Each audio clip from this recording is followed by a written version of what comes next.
The keys to America's largest city now belong to a new administration. But the real story isn't who was sworn in, it's the radical coalition. And the controversial voices this new mayor ushered into City Hall right alongside him. We are talking about a political alliance that is, well, it's rewriting the rules of power and immediately sparking some serious security concerns. It really is. And the inauguration itself was just layered with this kind of ideological signaling. We just saw Zohran Mamdani sworn in as New York City's first Muslim mayor. And, the ceremonial details alone tell you so much about where this power comes from. How so? Well, he took the oath privately, right at midnight, on a Quran that's centuries old. Then you have this public ceremony, which was hosted by his Democratic Socialist ally, Senator Bernie Sanders. It just signaled the ideological roots of this whole new structure long before you even stepped foot in City Hall. But the controversy, it didn't wait for any ceremony. Almost immediately, the Anti-Defamation League, the ADL, they dropped an audit of his transition team. And this team is, over 400 appointees? The people shaping the city's policy direction? And the findings were, frankly, startling. According to the ADL's analysis, at least 20% of those 400-plus appointees, that's a massive block. A huge number. A huge number. They had a documented history of either making explicit anti-Israel statements or, maintaining active ties to radical anti-Zionist organizations. So this isn't just a few people with different views. This is what critics are calling a systemic elevation of high-risk voices into advisory power.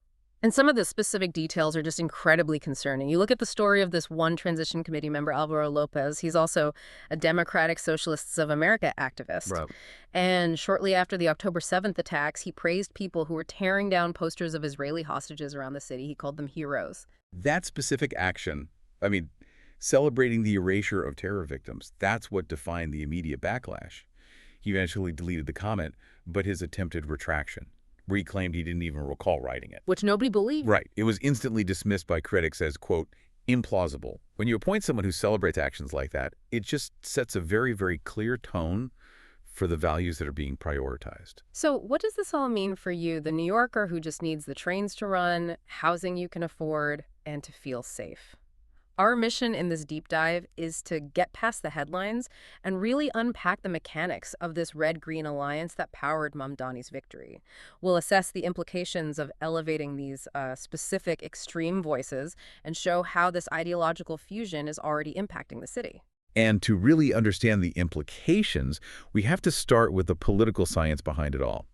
The sources define this red-green alliance as a strategic convergence. It's between two very different power centers. The progressive socialist left, that's the red, and Muslim civic organizations that are linked to Islamist political traditions, that's the green. Okay, so is this something totally new? Is this a New York phenomenon, or do the sources point to a framework for this kind of political marriage? No, this playbook actually has a historical track record. We see a really strong precedent in the UK back in the early 2000s, specifically with something called the Respect Party and the Stop the War Coalition. Right. That British alliance successfully brought together socialist groups and organizations that were heavily influenced by the Muslim Brotherhood. But here's the key thing from that history. The alliance relies entirely on shared opposition. Shared enemies. Exactly. Shared enemies, like Western foreign policy or perceived imperialism. It's not based on shared end goals. It's a pragmatic, maybe temporary partnership. And historically, once that shared enemy isn't as visible, the deep ideological contradictions tend to make the whole thing just fracture. So when we look at New York, who were the players? Who provided the grassroots muscle and, maybe more importantly, the money? The sources detail some very specific, powerful players who provided that leverage. The Council on American Islamic Relations, or KR, was identified as the largest institutional donor. Oh. And, for listeners who don't follow these specific groups, we should probably talk about how the sources describe KR's position.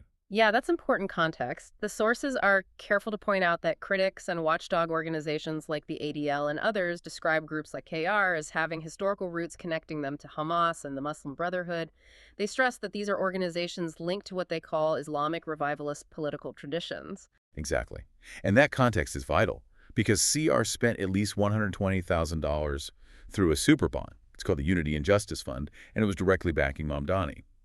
That level of, overt financial muscle from a major Muslim civil rights group in a U.S. mayoral race, It signals a very deliberate intent to build influence. And it wasn't just about the big checks, was it? We also saw a pretty sophisticated ground game that leveraged everyday citizens. Absolutely. Other groups that are also described as having ties to these Islamic revivalist movements, like the Islamic Circle of North America, ICNA, and the Muslim American Society, MAS, they actively mobilized voters, and they mastered the city's public matching funds program. Which is huge. That lets them turn small donations into a ton of public money. A ton. It makes the whole operation this highly effective hybrid effort. It combines that secular leftist ideology with really dedicated faith-based organizational power. So, okay, if the red socialist side wants, say, better transit, and the green religious groups want political representation, what's the glue? What holds them together when their core values might be miles apart?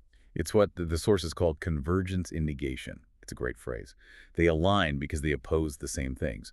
Western foreign policy, the national security state, and, most visibly, Israeli policies. And Mamdani's own messaging really cemented that bond. He used these emotionally charged terms like apartheid and genocide when talking about Israel. And that language resonated with both sides of his coalition. Exactly. It hit his anti-imperialist left base and his Islamist-aligned supporters equally. So it creates this deeply pragmatic, but you have to imagine, very volatile scenario. You have a politician who is avowedly secular, who supports democratic socialist policy, but he is directly benefiting from networks that, according to the source material, see his success as something like a civilizational win for Muslim political power. And that is the ideological contradiction that sits right at the heart of this new administration. Okay, let's move from the money and the theory to the actual people he chose to surround himself with.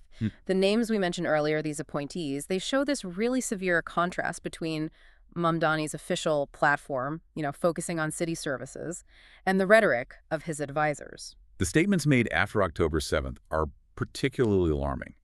They show a willingness to, excuse or even glorify terrorism under this guise of resistance. And critics argue that just crosses a major moral and security line. I mean, take Kazi Fozia. She was appointed to the Worker Justice Committee.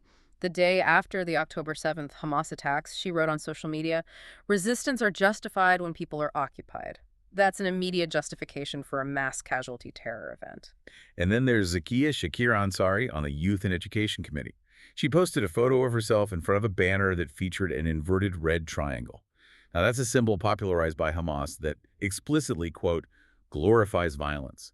And right next to it, the words, "Long live the resistance." It just suggests that key people advising the administration are embracing symbols and language that are inherently hostile to the Jewish community here. And this lack of vetting, or, maybe it was a deliberate choice, it led to some rapid internal fallout. Catherine Almonte da Costa, she was Mamdani's head of appointments. She was forced to resign after her own anti-Semitic and anti-police social media posts came out. And critics jumped on that, arguing that this pattern wasn't an oversight, it wasn't a mistake in vetting, it was a choice that reflected the administration's core sympathies. And when Mamdani was questioned about all this, he repeatedly drew this distinction.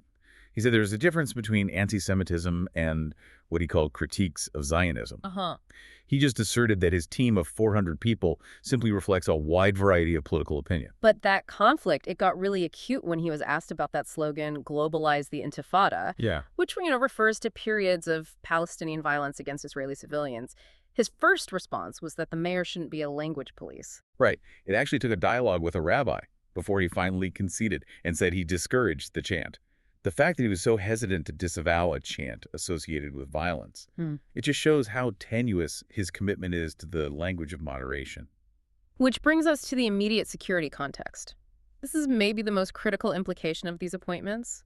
All of this is happening amid a really severe documented crisis of anti-Jewish hate right here in New York City. The data in the source material is, it's truly distressing. In 2024, Jewish people were targeted in the majority 54% of all hate crimes in the city.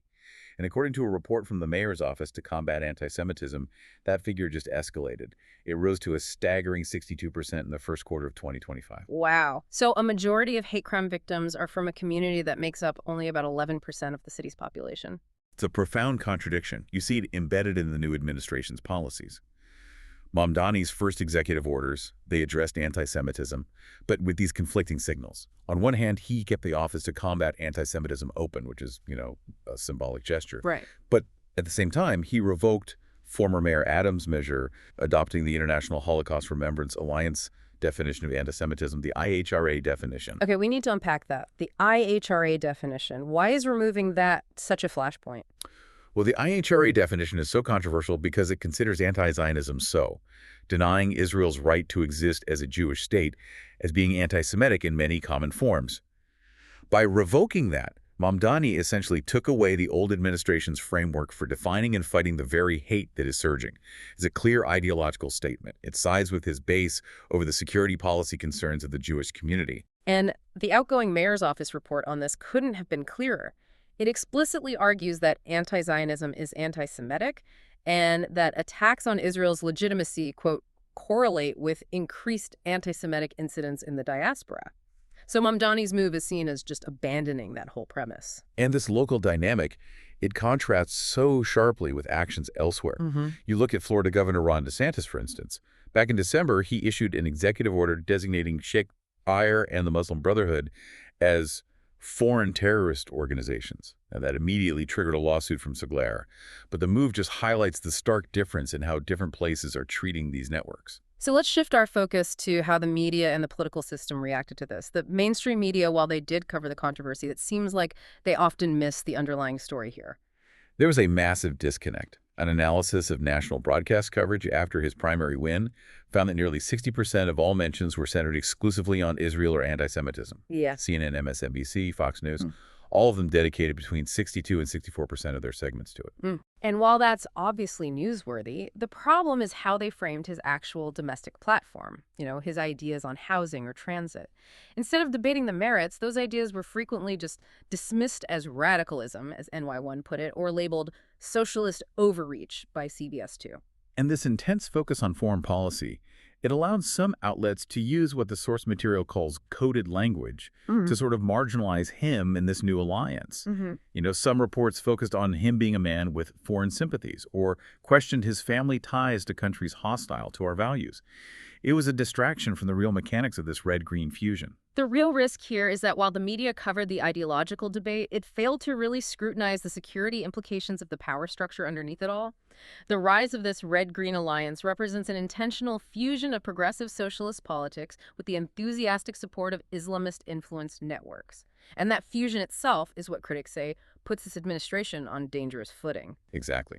Mamdani's success wasn't just progressive voter turnout. It was a deliberate project that married these secular socialist ideals with the resources and mobilization of these other organizations. So to recap, New York City's new administration is defined by this hybrid political alliance. It's bringing into power groups and voices that openly condone extremism and celebrate acts hostile to the city's largest Jewish community. And this creates, serious and justified concerns about the city's commitment to safety for everybody. The conflict is fundamental. Mamdani condemned the October 7th attacks as a war crime, and he advocates for secular democratic socialism. But he also embraced and benefited from networks that view his success as, again, a civilizational win for Muslim political power. And they actively defend controversial figures like the Holy Land Five, who were convicted of financing Hamas. So we have the ideological scaffolding in place, and the money has been spent to get him into office. The true test of this hybrid administration won't be whether it delivers on rent control or transit access. The real question is whether Mayor Mamdani's stated commitment to secular policies and that wide variety of political opinion can resist the ideological demands and the staffing priorities of the networks that funded and mobilized his path to power. And the question for you, the New Yorker, is this. When those secular goals inevitably conflict with the ideological demands of the groups that brought him to power, which side of that alliance is going to prevail?